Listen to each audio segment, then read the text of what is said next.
It's dark, but you need to get the shot. You need to maintain a high shutter speed. What do? Do you raise the ISO or do you use ISO invariance? Now, if you've never heard of ISO invariance, stay with me because today we're going to have a look at it and at just how powerful a tool it can be.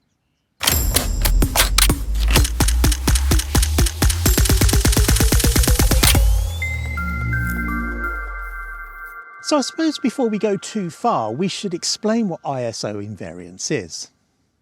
And basically, modern sensors have been designed so that you can shoot at a base ISO and actually raise the exposure in post-production by moving the exposure slider to the right. The idea is that you maintain the dynamic range of the base ISO whilst getting the same amount of noise in your image as you would by using that high ISO. It's a really powerful tool, but you have to decide when and where you need to use it. Very often it's just as simple as winding up the ISO and accepting the noise, or winding up the ISO and dialing down the noise in post-production using AI denoise.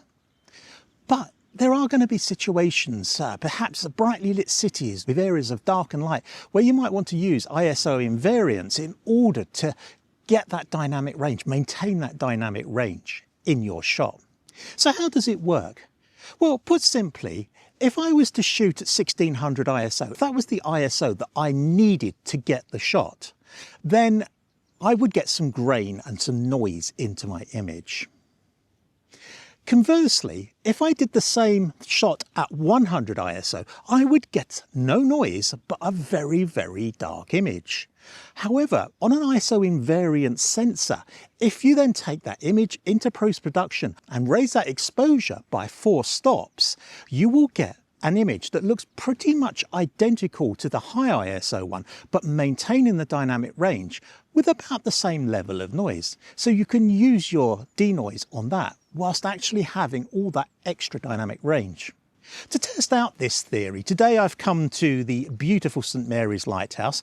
Now, as you can see, it's pretty bright out here. It's 5 o'clock in the morning, but in this part of the world, at this time of the year, sunrise is 4:30 in the morning and you have to leave home at roughly 3:15, 3 o'clock to get anywhere, which means shooting in the dark is a bit of a problem. However, we do have the beauty of neutral density filters. And we can stick a neutral density filter over, cut the light out from where we're trying to shoot, and then test out our ISO invariance. What I'm going to do today is I'm going to shoot some shots. I'm going to shoot them on the base 100 ISO, and I'm going to shoot them at 3200 ISO. I'm going to set 3200 ISO first of all and set the correct exposure for that, and then I'm going to reduce the ISO down to 100, but also down to 320. Now there's a reason for that. A lot of more modern cameras now have dual native ISO. My Sony Alpha 7 R5 is one of those. It has a base ISO of 100, but it also has a secondary base ISO of 320. So we're going to bring our exposure down to both 320 and 100. And then we're going to take those images back to DxO Photo Lab 9, and we're going to play around with them and just see how much difference there is. Now, the advantage of shooting in the daylight is that over there we've got a really, really high contrast scene, a scene that's really going to test our dynamic range. So by shooting in the daylight and testing out this ISO invariance at 100 and 320, we can see if that image is going to have more punch than the one shot at 3200. So I'm going to get into it. It's a glorious morning. I'll get the shots done and I will see you in the studio where we'll have a look at those images and decide whether ISO invariance has worked in this particularly high contrast scene.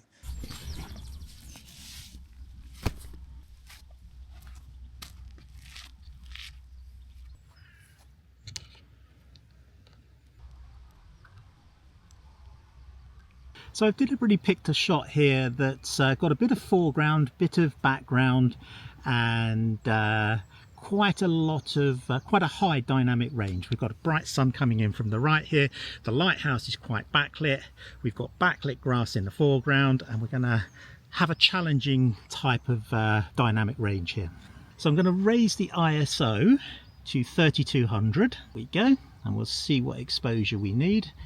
So we'll pop a neutral density filter on. Let's see what we've got. We'll do an ND64, which is a 6-stop, and that allows us to bring our shutter speed down to 1/80th of a second at 3200 ISO. So what I will do now is I'll take the ISO down to 320 and then down to 100. And in the viewfinder at 320, the image is very, very dark. So that's the shots done. I'm going to take them back to the studio. We'll load them into DxO Photo Lab 9, and we'll have a little play around with them and just see how this ISO invariance compares to 3200 native. And we'll also run DxO's fantastic denoise on it as well, in order to try and see if we can eliminate some of the noise that will inevitably turn up on this sensor. I'm off back to the studio. I'll see you there.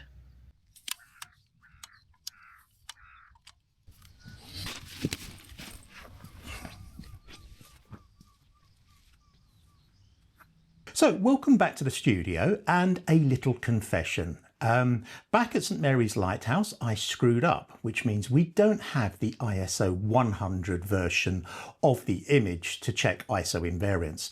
We do, however, have the ISO 320, which is the secondary base ISO for the Alpha 7R5. Now, the reason for that comes back to one of my bugbears of the Sony Alpha 7R5, and that is that you can actually apply S-Log, a video style color profile, to still images quite easily, either deliberately or accidentally. In this case, I'd been using the camera to film some B-roll. I had not set one of my presets. I merely flipped over to the movie mode, realized I didn't have S-Log, put the camera in S-Log, and then forgot to put it back. I did realize eventually, but I then forgot to actually shoot the 100 ISO version of this test. It's not a huge problem. The 320 ISO version will give us a very, very good indication of whether ISO invariance is worth using or indeed works at all. I'm processing the images in DxO Photo Lab 9, some software that I really, really love. And if you like what you see with this DxO product, or indeed any other DxO products, don't forget I do have a 15% discount code, which I will leave in the description below. So without further ado, let's get into Photo Lab and have a little look at these two images. So here we have the two images. As I mentioned, somehow I managed to fail to get the 100 ISO, but I don't think that's a major issue. 320 is the secondary base ISO for the Sony Alpha 7R5, and here's the 3200 version. And before we actually do anything to them, let's have a quick zoom in on them. And as you can see, this is the correct exposure, and it's really, really quite noisy. The Sony Alpha 7R5 is 61 megapixel full frame sensor, and it can exhibit noise quite clearly on that sensor at 61 megapixels. You can down-res to reduce noise, and you can use AI denoise, which we will have a look at in a moment. If we come over to the 320 ISO version, again, you can see that there's definitely going to be some noise in there when we raise it up, because this is shot at what, roughly 4 stops underexposed. So let's take this particular one into the customize module, and all we're going to do is simply raise the exposure. But first of all, we're going to try and compare them side by side. If we take the correctly exposed one at 3200 ISO, and we will set that as our current image reference, and if we pull this one up here, we can now compare the two, and I can raise the exposure on the right hand side image until it matches the left hand side image. Now, I don't think exposure slider is relative. I'm getting plus 3.77, which okay, may be about right. But I think visually these actually look very, very similar now. And I'm going to venture that if you look in the sky, particularly in this area here, there is more definition in that sky, more dynamic range. And if we come in a little bit on each image, ignoring the noise for the moment and having a look here, there is definitely a little bit more definition in the shadow areas here. And actually, if you look very carefully on the right hand side of this 3200 ISO version, we've got some clipping here. And that's actually showing us we've just gone beyond the limits on the histogram on this particular one, but we don't have that on the low ISO that's been raised up, the ISO invariant version. As you can see, in terms of exposure, I would say that the 320 ISO is actually very slightly brighter than the original version, and yet we don't have clipping there. So that's really showing that the ISO invariance does actually work. We have more dynamic range. In terms of noise, if we bring it up to 200 on each image, they're very, very similar. The noise in the ISO invariant 320 ISO version is slightly softer. It's definitely there, but I don't think it's as dramatic. Technically, they should be exactly the same in terms of ISO noise, but I would say that the ISO noise is a little bit more subtle in the ISO invariant version at 320 ISO. Let's come back to the individual images now, rather than comparison, and we'll go for the 3200 ISO, and we're going to run DxO's amazing noise reduction on it.